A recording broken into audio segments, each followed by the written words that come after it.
প্রিয় দর্শক, আসসালামু আলাইকুম। এডু ডেইলি 24 ইউটিউব চ্যানেলে আপনাকে স্বাগতম। জেনে নিন সর্বশেষ শিক্ষা সংবাদ। 2021 সালে এইচএসসি পরীক্ষার ফর্ম পূরণের বিজ্ঞপ্তি দিয়েছে ঢাকা শিক্ষা বোর্ড।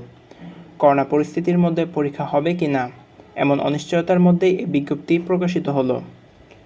24 জুন প্রকাশিত এই বিজ্ঞপ্তিতে বলা হয়, স্বাস্থ্যবিধি মেনে 29 জুন থেকে ফর্ম পূরণ কার্যক্রম শুরু হবে।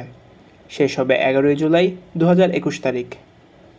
ফর্ম পূরণ প্রক্রিয়াটি অনলাইনে সম্পূর্ণ করতে পারবে সংশ্লিষ্ট শিক্ষা প্রতিষ্ঠান ও শিক্ষার্থীরা।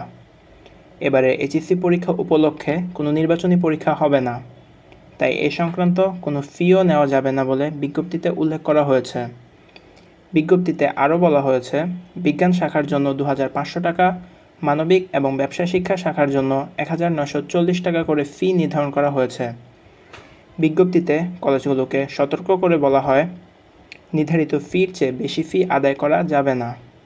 এ ব্যাপারে কোনো অনিয়মের তথ্য পাওয়া গেলে সংশ্লিষ্ট কলেজের ফর্ম পূরণ প্যানেল বন্ধ করা সহ প্রয়োজনীয় আইনানুগ ব্যবস্থা গ্রহণ করা হবে। আমাদের ভিডিও পেতে এডু ডেইলি চ্যানেলটি সাবস্ক্রাইব করে সঙ্গেই থাকুন। ধন্যবাদ।